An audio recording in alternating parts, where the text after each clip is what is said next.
I don't want to get into the back and forth and Hazy B versus my Partsy, but people are writing me saying Partsy buried Hayes and he got what he did. I'm not getting into that type of stuff. So I'm not stooping to that. It's good. You guys had a spirited debate. Whether or not you got buried like people are writing in, it's okay. It's okay. Well, it's interesting you say that because my Partsy really? wrote me and said you were spot on with your analysis, and Luke has no idea what he's talking about because you're referencing our little battle that we had an hour ago where the question was posed, a game tonight, not their careers, not in their prime, because obviously that's not a legitimate debate. Right now, who's the better quarterback, Aaron Rodgers or Dak Prescott? Well, I originally phrased the question, if you could be gifted one franchise and you're in full control, you don't have to worry. You're the owner now. I guess we're talking about player personnel. Would you take the Jets or would you take the Cowboys? It's pretty pathetic. They're both terrible. To look at that option and be like you're gifted an NFL franchise and you look and you go, God, really? I don't want any of them. It's real problems, I think, on both sides. Like the Jets, I think, are in big trouble because they've given up picks and they've gone all in here with Rodgers and Adams, and now they've signed Reddick and they brought him back in, and now they don't have a coach. And Rodgers, he's not going to get better. You know what I mean? Maybe he stays where he's at. He's not going to next year find it. If he even plays next year, he may pull the plug. I'd say that Jerry's is 50%. Yeah. Guy gets to the end of the year and goes, I'm done, man. I'm going on an ayahuasca world tour. You are never going to see me again. So then you don't have a quarterback. You don't have a coach. You still have a disaster of an owner there. It's a mess in New York. In Dallas now, you've paid Dak all that money. You've paid CeeDee Lamb all that money. You still have Parsons, who is a legit stud. But I guess Dallas is the appropriate answer, but I don't love either options right now. Dude, you said this about Danny Dimes when he signed that contract. You're just like, that's the going rate, man. He deserves that. You said that. You said those exact words. I think Dax is the next level up from Danny Dimes, where they're just like, that's the kind of money you got to pay that type of guy. Okay, go ahead and pay him that, but you're never going to win squad. It's just it's like the next level because he's a better player and he does things more athletically. He can throw better. But it's the same thing. You're paying all that money to that guy, and you're still going to stick Not to going to join win. him. We should Not gonna win. check on Pierre LeBrun or CJ. Because those guys are probably in a tough spot. Well, right? Pierre always claims that he was bracing for this. He knew it was going to be a transitional year. I don't know if I'm buying that necessarily. That is the biggest lie I've ever heard on this show. Yeah, he plays the role of being calm. I've seen him. I've watched him watch Cowboy games. He is not stable. No. He is not a stable person. And not calm. He's George McPhee. Really? Yes, he's George McPhee watching Cowboy games. And, that's saying something. But I love that video of George McPhee because it's raw and it's real. Most guys try to pretend like, I can't move, I can't show anything. This guy is going nuts up there. A game in October where Vegas is off to a pretty good start. Yeah. There's Kelly McCrimmon beside him as GM. And at one point, Kelly, taps him on the shoulder. He's like, it's going to be okay, He's George. smiling. I got to tell you guys. McCrimmon is smiling. If the three of us went to a game and one of you two, or I'm sure it would be the same if one of you two acted like that, I'd be like, next period, just one of you two left in Vegas. Noodles, I think it was Noodles you. left. Yeah, Noodles you said, were like, I'm outta going to here. the press box because all the people were bothering us and there was all kinds of nonsense. If you two acted like that, I'd be like, I can't sit with this guy. I don't know how anyone in management, as much as you work together, I'd be like, dude, we gotta sit in different spots if you're going to be a lunatic like that. I went up to the press box. You guys witnessed it. I was like, saw it. I'm out. I'm going up to the You press missed a box. great experience down there. We were in the lower bowl. It was awesome. We were fired up. Yeah. Leafs ended up winning that game. Yeah, you were in business mode. We were on our personal time. Yeah. But listen, McPhee's been a lifer in the game as a player, as management. He's won a cup. He's a day oneer in Vegas. Yeah. I appreciate that. It's pretty crazy behavior to see on camera. But obviously he's in the game. He's an emotional guy. And I wonder if our next guest would allow himself to be caught on camera losing it. Because most GMs kind of know when the camera's there, I think. Right? I think they kind of anticipate this is a big moment in the game. There's a chance the cameras are going to catch me here. I can't imagine there's been any reason for him to go crazy early in the year. The Jets are 8-0. Hottest team in the league, best team in the league right now. Leafs Jets tonight in Winnipeg. Here's the GM of the Jets. Here's Kevin Cheveldayoff. How you doing, Kevin? I'm doing well, thanks. Thanks for having me on today, guys. Absolutely. Are you always aware that you could be on camera if you're reacting to something on the ice? Well, let me just say one of the benefits of COVID when we had to wear masks is that didn't have to worry about people reading my lips, that's for sure. So. That's a good point. Yeah, we were referencing the George McPhee video. I don't know if you saw it on Friday, but George was animated watching that game, man, the ups and downs. And do you find yourself doing the same thing? Are you stoic? Like, how would you describe yourself as a watcher of your team?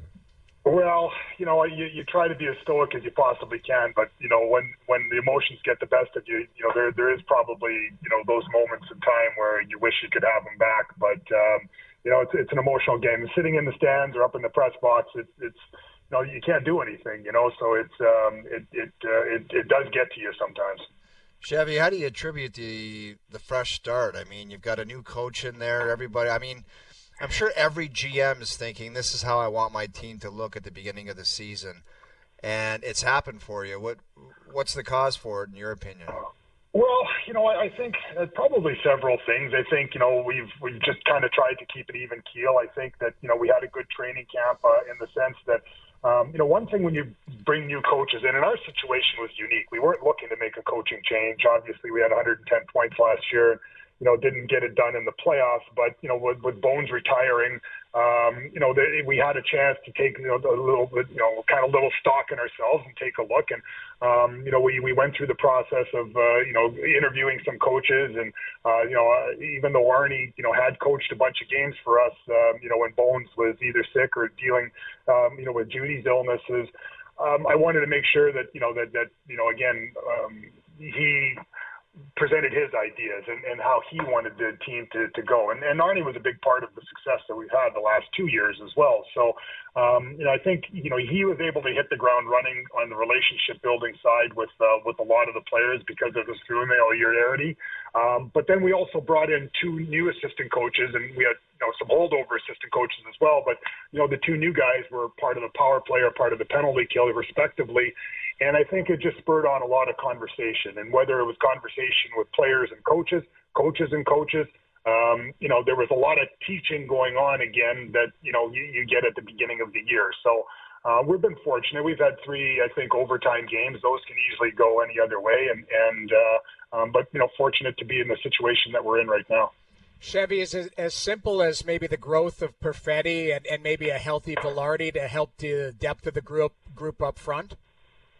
Well, that's what we've been banking on. Obviously, there's some players that did move on for different reasons, from a UFA standpoint. But we looked internally and we said, if we're going to change things or if we're going to try to get better, it's got to come from within. And, whether it's Perfetti or whether it's Sandberg, these guys are young guys that are chomping at the bit to get bigger roles. Now's their time to show it. And same with Vilardi. He's still a young player in here as well. So, again, it goes back to, though, with us, the basis of everything has to be, the way we play. It's not an individual team. We don't have, not taking anything away from Kyle Connor or Mark Scheifele or Nikolai Ehlers, but they play within that team concept. That's when we're successful. When all our guys play within that team concept and take care of our own end and play the way we need to play, that's when we're successful.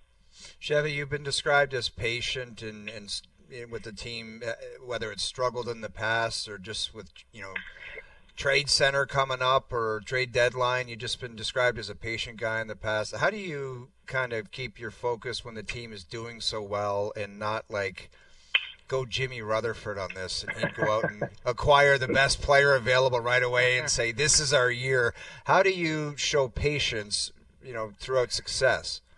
Well, again, I think we did throw some caution to the wind there last year. We obviously, went out and got a few guys, that I think really helped us at different points in time of the year last year. And again, we spent a first and I think a second and a third and a fourth last year at the trade deadline. So you can't do that every year. It does catch up to you. You have to pay the piper in the end. And I think, if you look at our if our prospect pool there, we traded a few first round picks at different points in time, but again, we've got some good young players still coming in the pipeline here that we hope are going to, keep us at a competitive level, year over year. And certainly having a player like Hellebuyck, and Scheifele commit to you for long term gives you that stability, or gives you at least that basis to kind of build around and kind of go from there. So, again, we've been a team that, has, spent at the deadline, spend in free agency whenever it's possible.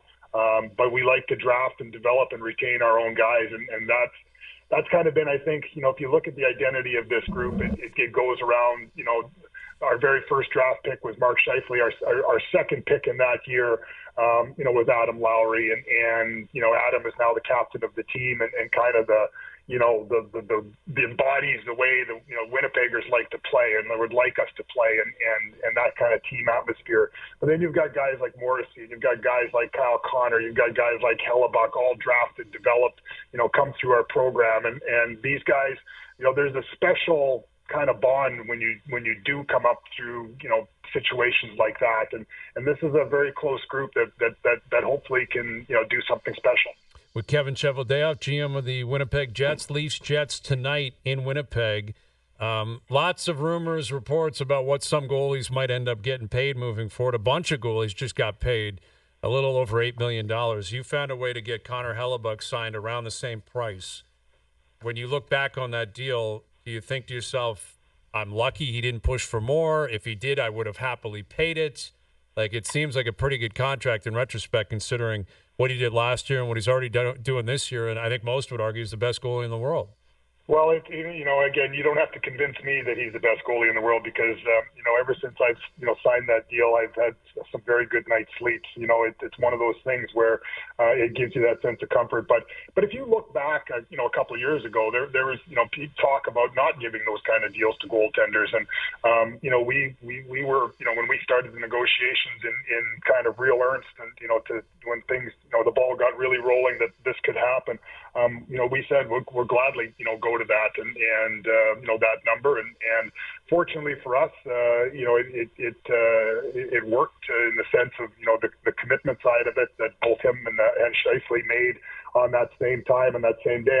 I don't know, going into it, if one signs and the other doesn't, if you're as happy, certainly, or if one's not signing, the other doesn't sign type thing. So it was a great kind of package deal for us there that, again, allowed us to plant our flag in the ground that, we're still trying to keep on winning and do the best we can. Yeah, and it's obviously worked out really well for you guys. And you mentioned your captain, Adam Lowry. We collectively love him on this show. We talk about your third line all the time. And found it intriguing what you said about him, being the captain and how he kind of represents Winnipeggers in the Winnipeg, the vision of hockey, where, a lot of times conventional wisdom would be, team you're playing tonight, best player, you're the captain. Edmonton, best player, you're the captain. Pittsburgh, Colorado, you go around the league, the best players in the league generally captains. And I think, Adam himself would say he's not one of the best players in the league.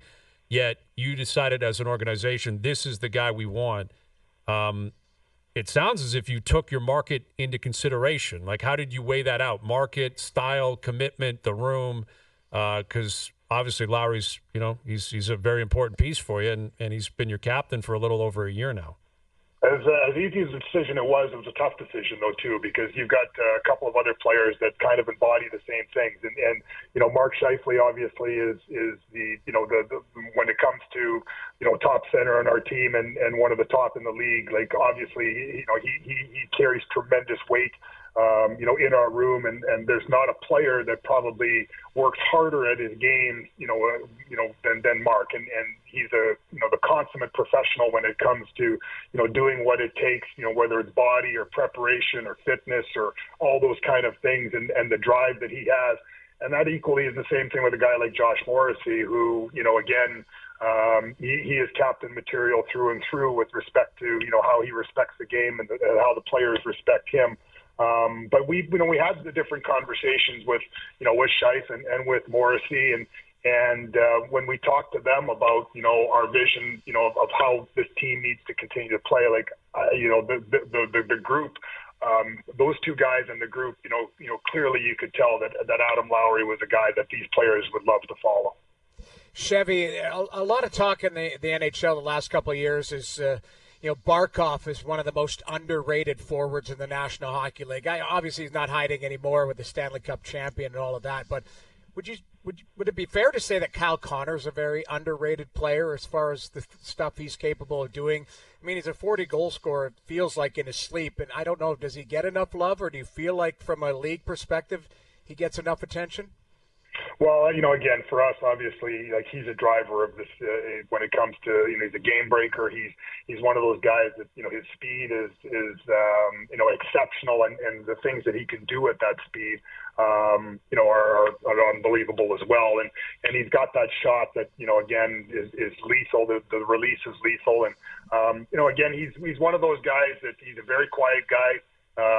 He's one of those guys that I think coaches appreciate having, because, he can kill penalties even as an elite player. He can, again, do so many different things. But, for us, obviously, we know what we have here, and he's been a big part of all the successes that, we've had at various different times. So he's certainly not underappreciated in our books here, but, sometimes it's nice to be able to catch the rest of the league napping on him when we come to play.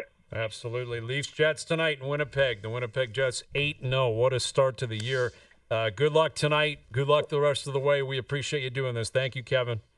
Thanks a lot, guys. Take care. Kevin Cheveldayoff, GM of the Jets, joining us here on the Maple Toyota Hotline. Check out Maple Toyota's huge truck and SUV lineup, including Tundra, 4Runner, Highlander, and Grand. Highlander in stock and ready to deliver. Visit mapletoyota.com. Yeah, they got a pretty good thing going out there, man. I got to give them credit. Like the way they finished their season a couple of years ago, Rick Bowness just torching them against Vegas. Remember, they took the captaincy away from Wheeler, then they buy him out. He goes. Well, it's a crossroads, Brian. Yeah, it was really a crossroads. And I think all of us, now Chevy wouldn't tell us the state secrets, but I think all of us collectively were like, Winnipeg's going to have to rebuild here. Scheifele and Hellebuyck, they're out of there. Like they're going. That's what it seemed like. We all were talking about it. I don't think it was unfair to be talking about it, because there was rumblings that, New Jersey wants Hellebuyck. You're hearing all these stories. All of a sudden, it was just like announcement. Both of them signed, and everything was like stable. And they, they were a really good team last year. This year, they've hit the ground running. But you look at their. You look on Puckpedia, I always love to look at the depth charts and stuff like that. They're quite balanced, like financially too, right? Like, I guess Scheifele and Hellebuyck are their highest paid guys at $8.5 million.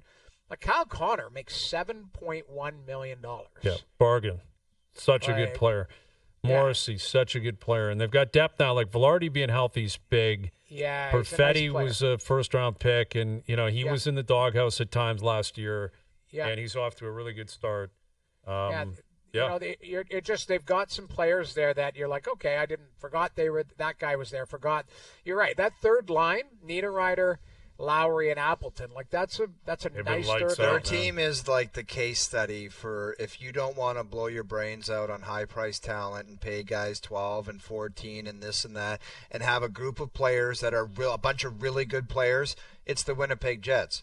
But just like high-priced talent, they haven't been able to get the job done either. That's so right. It's the same thing. Exactly. You don't win the Stanley Cup in October. They know that.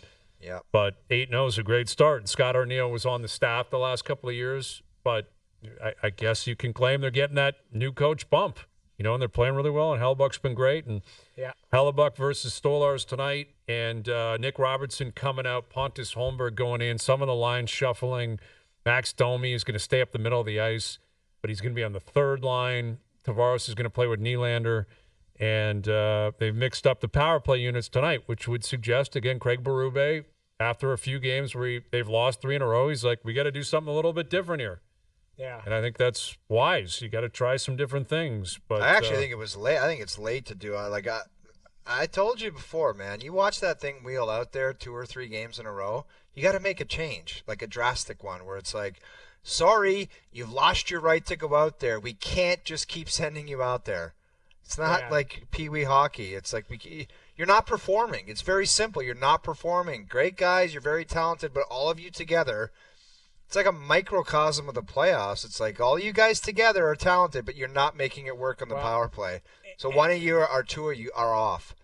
I kind of like the way Craig Berube, like he's just a no-nonsense. The way he even talks even after a game, he didn't like that. Like he just kind of, he's a straight shooter. What you see is what you get from him. And I would argue behind closed doors he's probably the same way, because there's been some, questions of him saying, well, what, did you talk to Matthews about that play? And he'd be like, no, I haven't, but I will. Like and guaranteed he'll probably have a conversation with guys. Like I like what I see from Craig Berube as far as the communication with everybody, not just, with his team.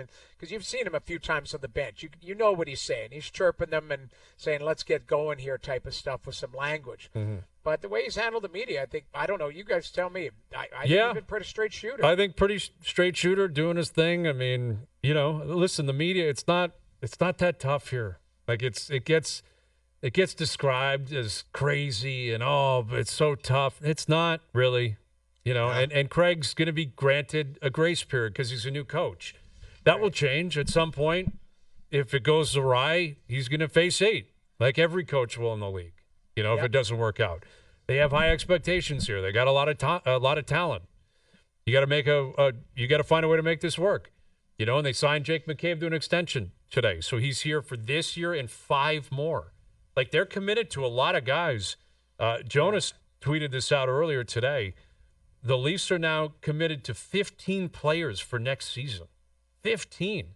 Matthews, Nylander, Domi, Kampf, Jarnkrok, McMahon, Reeves, Riley, Tanev, McCabe, Ekman, Larson, Liljegren, Benoit, Woll, and Stolarz. Like, that's a huge commitment. That doesn't mean you can't. Team. Exactly. I mean, minus Marner and Tavares, basically. And that doesn't mean you can't move off guys. I can't imagine Reeves is still on the team next year. I would think after 2, they'll probably say, the third-year ceremonial or whatever. It's a contract you can move or move down to the minors or whatever. They might move off one of, if not both, Kampf and or Jarnkrok. Wouldn't be shocked if that happened at some point. But a lot of these guys are going to return. Liljegren, they probably move off. They just got to find a way to do that. But let's say 3 or 4 of these guys go. You're still committed to like 10 or 11 guys, and that's without answering what you do with Marner and Tavares. Well, what would you rather have? Like barely any commitments? No, or I'm not a bunch of guys committed? I'm not against the commitments. I'm just saying, like, that's the team, effectively. But isn't the new currency flexibility? But do they have it? No, that's what I'm saying. Like other teams, depends how much money comes off the books. What you do with 2 specific players. That's what it comes down to. Florida just committed, to some players in the offseason. But the Florida Panthers won the Stanley Cup with a bunch of UFAs pending, and then they chose the ones they wanted to keep, and they let the other guys walk. Montour walked, and Lorentz and guys. Nick Cousins, and they moved on from guys. Ron Lomberg, like there were some guys, Stolarz, but they had so many pending UFAs, whereas, regardless of whether it's a winning formula or not a winning formula, that, like you said, Brian, the Toronto Maple Leafs have 15 guys from this roster. If nothing changes, drop of the puck next year, they're on the team. Yeah, that would scare me a little bit. That would scare me, that you're this committed to a team that, okay, I like the team, like it on paper, but I don't know what they're going to do come playoff time. I have an idea based on their history, and sure, there's changes here, and, Berube's here, but there's not a lot of the flexibility is with their two of their highest paid players, right, and 2 of their best players in Marner and Tavares. And listen, if they move off one of them or both of them, that is a massive amount of flexibility, and you can move off a few of these guys. But Matthews, Nylander, Domi, I think, is going to stay. Riley, Tanev, McCabe, Ekman, Larson, and the goalies are here. Like, those guys are returning. And then they'll make a call on everyone else from there. But, there's not a ton of flexibility where you get to control it. You may lose a deal where you got to unload a guy or 2 because it didn't work out. It's an interesting philosophy for them to go all in and just keep committing to a collection of players that hasn't got the job done yet. Yeah. But that's where they're at. Yeah. And Jake McCabe's a part of that. He's been here for a couple of years. I like McCabe. I think it's a good contract. Like, in a vacuum, I'm like, I like that deal. And I think you get that basically everywhere else. But you're all in now. Like McCabe, Riley, unless they're going to do something drastic, and let's be clear, of the top four they would do something drastic with, it would be Morgan Riley. Like, that would be the guy that would be a drastic move and would clear up some flexibility. I'm not suggesting they're going to do that or they want to do that or that would even be the right move. And I don't even know his contractual status. If he has a full no trade, full no move, he might. And if that's the case, then he's not going anywhere. But if he's here, like, those four defensemen are playing. And Matthews and Nylander are playing, and your goalies are set. So I guess the point of this is it better work. And you have, like, this year and next to make sure it works. Or after that, if it still doesn't and you're committed, you got a problem on your hands. Yeah. Well, as I said, and Noodles has talked about it, when they get through this year, depending on what happens in the playoffs, and we all know the players that they are, but Tree has the opportunity to shape this completely differently to what he sees fitting, if that's what's available. Yeah, like, we're talking about a lot of money being able to change the team. Well, the way it looks. $20 million or more. $22 million. $22 million. If you have to replace if you talk about flexibility. Yeah, you do have to talk about flexibility, and you just can't just go and get guys for the sake of getting them. But if you change the look and the way the team approaches everything, that could be massive. But who knows if you ever get to that point? Yeah. We'll find out. All right. It is the last day to enter iHeartRadio's 13 Days of Taylor Swift. Download the iHeartRadio app. Listen to TSN 1050 for just 13 minutes, and you're entered to win 4 tickets to the Eras Tour in Toronto, a 2-night stay at the Sheraton Center, and $1,000 cash. Get the details at tsn1050.ca. Yeah, we're getting real close. We're like 3 weeks away, I guess. 3 weeks away from Taylor Swift rolling through town. Man. Yeah, 6 shows. Coming quick, man. It's happening quick. All right, Trevor May coming up. Game 3 of the World Series. How do the Yankees get out of this hole? Can they get out of this hole? Shohei Ohtani will play tonight. What can we possibly expect out of him? Lots to get into. Trevor May will join us. OverDrive continues. TSN 1050 and on the TSN app. All right, we'll get to our best bets brought to you by FanDuel later in the hour. Sports Equinox tonight. You don't see this really ever. What is it, like 31 times, 32 times ever? You got all 4 major sports playing tonight. Leafs are in action. Raptors, R.J. Barrett will play tonight. Nuggets in town. Nuggets 0-2. Jokic calling out his team. A little bit concerned, not going to lie, about where the Raptors are at going into this game, but we'll see. Get rinsed. And then we got a Monday nighter tonight. And we got Game 3 of the World Series. And the Yankees, they got to get one tonight. Like, this is must-win territory this evening. And you got Clark Schmidt on the mound for the Yankees, Walker Buehler for the Dodgers. Here's former MLB pitcher, host of the MayDay podcast. Here's Trevor May back on OverDrive. What's happening, Trevor? Not much, guys. How we doing? We're good. We're doing all right, man. Are you a believer in the Yankees tonight? Can they make this a series? Yeah. I think that, there's a little part of wishful thinking. We all want this series to go down to the wire, just like the whole playoffs have up to this point. I think it's been some of the most fun I've had watching playoff baseball in a long time. So you can only imagine what it's like for the fans. I think they're well positioned. I think Walker Buehler is a good matchup for the Yankees to do some damage against.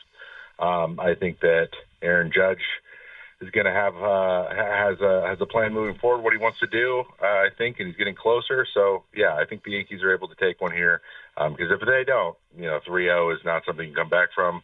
It is a must-win, and I'm choosing to believe that it will be 2-1 after today.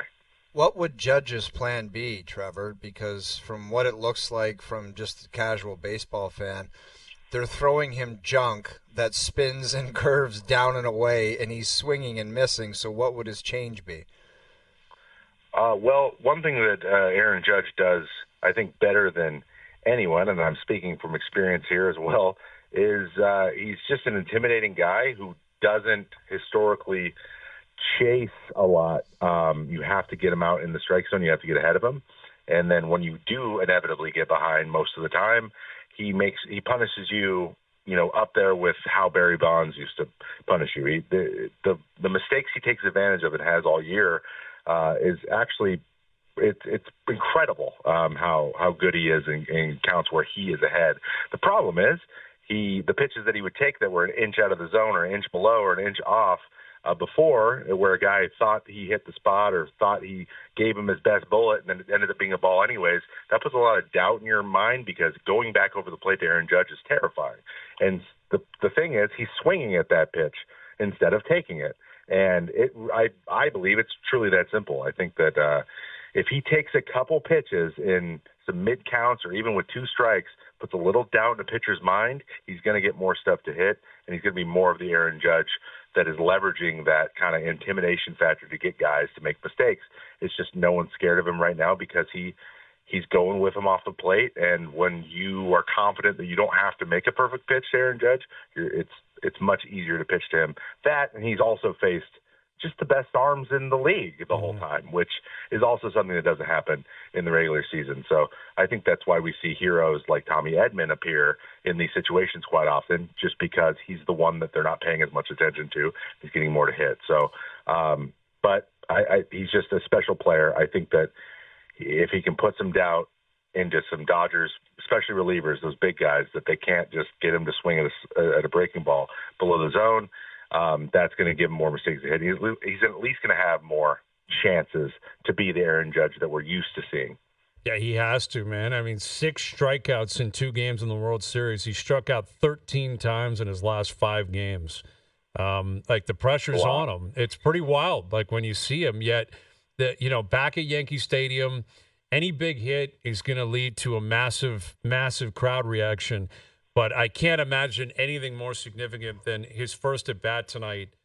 If he just gets on base, like if he walks. Dude, go the whole way. Just take it deep and just get it over with. Like, put yourself in Yankee Stadium. You're Walker Buehler. You make a mistake. Judge hits a home run. That place is going nuts. Like, could that be the pendulum swinging the whole series? Yes, that is. They need the momentum back in their direction. No better place to do it than in Yankee Stadium. I can also say I was in that stadium in the 2019 ALDS when they hit, Dina Gregorius hit a grand slam, and I think a Judge hit a grand slam in the series too. And I heard that place, and those games weren't particularly close at any point. But it just becomes a daunting task immediately, even if it's just a couple runs when you fall behind the Yankees at home. So that's what they need to do. And then knowing that there's going to be a bullpen game in Game 4 here, if they can get to Buehler, get to him early, and then make them have to throw bullpen guys for the next 14, 15 innings, that'll position them to take the second game, make it 2-2, and still have a third game at home to swing it back in their favor. So that's really important that they get Walker Buehler out of the game and make those Dodgers bullpen guys go have to get the job done over and over and over in one of the most hostile environments in Major League. A year ago, we talked on this show about Giancarlo Stanton looking like Forrest Gump. He could barely get to the first base in a run. What's been the difference in his game? He looks healthy. Obviously, he's had a few moonshots. What do you think is the biggest difference in his game? I think the biggest thing comes down to health. When you're not feeling good, especially lower body. We saw Freddie Freeman in the last series. He looks a lot better this series. It looks like the 5 days off helped him a lot. But Stanton was the same way. It's just if you don't have a strong base, nothing can be where it needs to be consistently. And I think we just saw a crazy inconsistent Giancarlo Stanton for a long time. And he seems healthy, seems confident, and his game has always been, if you make a mistake and you miss in the middle of the plate, I'm strong enough to hit the ball to the moon. So don't do that. And again, it's very much like Judge. He's got a lot more, I think, holes than Judge does historically, but they're very similar. It's an intimidation. He's like, I know you're going to spin me, but you're going to make the mistake because you're going to be trying to be too fine. And the home runs he's hit have been a prime example of that. And he's also not chasing into the other batter's box, which is something that he sometimes gets in that auto swing mode, and we haven't seen that at all in the playoffs. So he's been huge for them. And Aaron Judge, we just talked about, can use the fact that Giancarlo Stanton's pretty intimidating right now to get more pitches to hit, because you can't just pitch around him to get to Stanton. You're not really putting yourself in a better position. So he's going to get things to hit. I think that that's kind of the key. Stanton keeps going. Judge will finally heat up, but he's running out of time.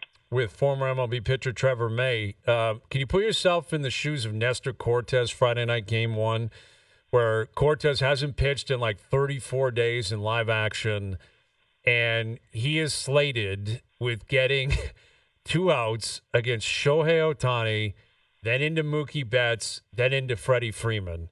And obviously we know what happened. He pops out Ohtani on 1 pitch.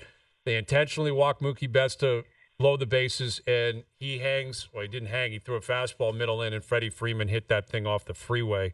What's that like as a pitcher when you're put in a situation like that without much history in a position like that, coming out of a bullpen, let alone not pitching live action in over a month?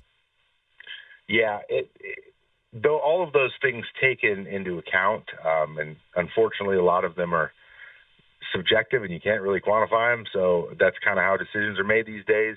And that's kind of what went behind the decision, I feel like, of putting him in, is just he matched up best. But, like, you know, the guy hadn't thrown a fastball in a game. So he has, like, no idea I just didn't know what he had. And some you can trust all day, but you never really trust your stuff until you see how hitters react to it. And he had to do that, you know, with the game on the line in the World Series against Shohei Ohtani. And that's just a tall order. Just there's no dancing around it. I think that he was in a position where if he had pulled it off, I would have been much more surprised than what happened. And, you know, I know Tim Hill he had been the guy who pitched for a while, and he's funky, and he's the only submariner lefty in the major leagues. Like, what lefty can hit that well? But I guess Ohtani sees him well. That was something that I didn't know when the decision was made. And Tim Hill only throws fastballs. He's 1 pitch. And that's something you can't really do to those guys. So I understand the thinking, but knowing what it would be like to have to slow the game down and, like, have a game plan going in, it's the biggest moment of your life that you can possibly imagine. And slowing the game down at that moment in time is it's just impossible. You kind of got to get a little help. Shohei helped him out, and then Freddie didn't. He didn't. That simple. It's that simple. With Trevor May, what do you expect out of Ohtani, who will play tonight but got injured a couple of nights ago? That's going to be a big key for me. It's going to be interesting to see what his swing looks like, or even if he does swing in his first at bat. If he doesn't, I would be a little concerned. But the nature of his injury, it's something that I've actually had before, a subluxation, where, you know, the joint pops out, pops right back in, and it's usually just like an inflammation issue. And, you know, these big league teams, they got the best stuff for that. So it wouldn't be surprising if he was just the same as Shohei. We just didn't see anything different from him because all he has to do is swing. So, you know, it's a coin flip. It could be he's swinging, he's tender, and he doesn't like it. He's just in there so he can have his name, and they still have to worry about him. Or, you know, it's like nothing happened. But he's Shohei Ohtani. It wouldn't surprise me one bit either way. Well, exactly. First pitch, he may hit that thing to the moon. I mean, nothing would surprise you with the way this guy's been playing. And Freddie Freeman's a guy, you know, up here in Canada, we love Freddie. His parents are Canadian. He's played for Canada at the WBC. He obviously, we know what he did in Atlanta. We know what he's done since he got to L.A. But I think, like everyone else, you're kind of in the shadow of Ohtani, and in a way, I think in the shadow of Mookie Betts. But is that just? I mean, what can you say about Freeman? I mean, the guy, he's a winner. He's an unbelievable player. He steps up in the moment. How would you kind of define his career, and how much greatness do you think he still has left? Oh, I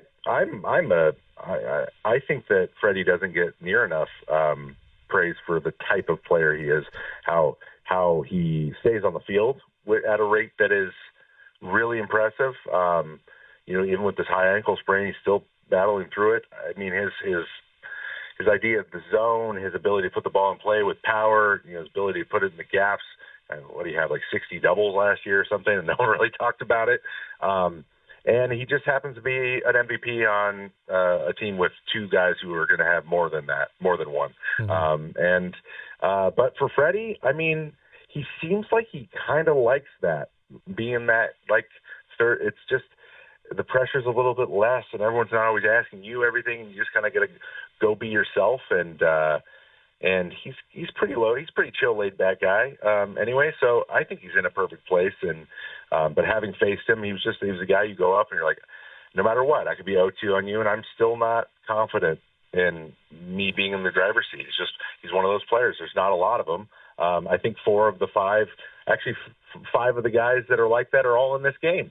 So maybe the 6th in the league. Yeah. So maybe Louis Arias in there, but everyone else, it's like they got you where they want you when you're 0-2. So crazy. Yeah, he's impressive. He's a great player, and you can't say enough for the way he steps up to win. He's a winner. Game 3 World Series tonight. He is Trevor May, former MLB pitcher, host of the MayDay podcast. You can hear him on SiriusXM, MLB Network Radio. See him everywhere, hear him everywhere, read him everywhere. He's always great to have on. Enjoy the game tonight, Trevor. Thank you for doing this. Thanks, guys. You too.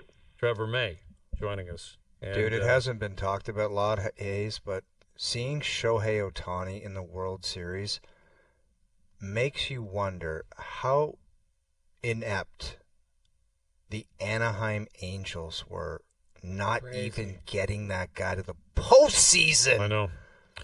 With Mike Trout. Yeah, that's what's crazier is when he arrived, Trout was in his prime. And the man. One of the great primes in the history of the sport, Mike Trout. Like when this guy got over here in 16, I think it was, like Trout was the king. Trout was what Judge is now, or what Soto is, or Betts, or what, maybe better in terms of the way he played defense and it's ran just the bases. crazy. Like the gong show that went on there. Oh my nothing. God. They never sniffed the playoffs, man. That's what's even crazier. It's like, we had 87 wins, tough year, just couldn't get over the top, and then we had 85 the next. They were out of it by the All-Star game basically every year. That's how bad it was. But he wanted to stay. Like Trout, saw it out. Like Trout stayed. Trout's not going anywhere. Trout, Yeah. I think, will just retire an Angel, and now he's got injury problems, and he's not the same player. Yeah. And sadly for him, it's never going to happen. Like if he stays with the Angels, it will just simply never happen. And his contract is so massive that I don't know who's going to take it. Because of the injury problems and his age now, and he probably just kind of fades off into the sunset as an Angel. He only played 29 games last year. Yeah, heard all the time. All the time. It sucks. Yeah, it's too bad. It's too bad, man. It's tough when you see legends do that. Like we were talking about Aaron Rodgers and, Trout, and you guys have goofed on me for my Sid stuff. That Penguins team is a mess. Dude, I'm sorry. That team's not going anywhere. It's not going to do anything. And Sid re-signed, and that's his right, and good for him. But I don't know. I don't see how they're competitive in the next 3 years. They can't get the lead. When they do, they cough it up. Their goalie's in the minors. Carlson seems to be it's just their coach. I don't know where Sullivan's at either in terms of that room, in terms of he's been there a long time. Yeah. It's not fresh. You hear stories behind the scenes that Sullivan was like a part of the committee that hired. He's in tight with it's a bizarre scene, man. It is a bizarre scene. Yeah. Because what the hell's Sid gonna say? Like, did Sid say I'm gonna re-sign for a couple of years to just be a gong show and miss the playoffs, and I'm not really gonna care about it? I don't know what those conversations were, but you can't imagine that he wanted to sign up for this. But he would also have to be stupid to think that this wasn't going to happen because it's happened the last 2 years. Right. Yeah, you're right. Exactly. They missed the playoffs the last 2 years. Yeah. I don't know. It's too bad. Like these are all-time great players, and they're just Pens or Jets. New York Jets or Pittsburgh Penguins. Quickly, which one can make the playoffs? Or which one has a better chance of making the playoffs? The Jets. Don't the Jets play in a crappy division? Well, the Bills are going to run away with it, but yes. I'll only say that because there's fewer games and there's crappy teams the Jets play. I'll say the Jets. That's scary to say. All right. I mean, I guess I think 5 teams from the Atlantic are making it this year. That means 3 only from the Metro. So then Pitt's not making it. I guess it is the Jets. I think you might be right. Come back with our best bets brought to you by FanDuel, and I'll add my 2 teams to my not winning the cup list. OverDrive continues, TSN 1050 and on the TSN app. All right, today's best bets powered by FanDuel. Make your picks and assemble a same-game parlay in seconds on the FanDuel Sportsbook app. I got a 4-game parlay tonight, 4 different sports. Steelers cover the number. You guys are on it. I like it, too. I just can't do it with the Giants. Steelers cover the number. Leafs money line tonight. Leafs money line. They get off this night. They've played well against Winnipeg in the past. Nuggets money line. It's a big spread. I just feel like they're 0-2. They're in town. This is a tough one for the Raptors. You'd think this is the opportunity to get them. I think it's going to go the opposite way. I think Denver shows up tonight and possibly big. And the Yankees money line. Got to have it. Must win tonight. Wow, you like the Steelers, man. I'm on the Steelers tonight. Yep, that's just for best bets. Paying big plus money. Best bets dimes. powered by FanDuel. Assemble a same-game parlay in seconds on the FanDuel Sportsbook app. Please play responsibly. 18 plus, physically located in Ontario. My 2 teams I'll be adding to the cannot win a Stanley Cup list. The Pittsburgh Penguins should have been on the first 10. Pittsburgh's going in and Seattle's going in. Kraken are going in. Those 2 teams can't win, won't win. Out of Cup contention. Well, you know what your haters are going to say when you add in the Leafs, pal. That's coming. Listen, the weeks before you know it, they'll be showing up. There's at least 7 or 8 teams that'll be ahead of them.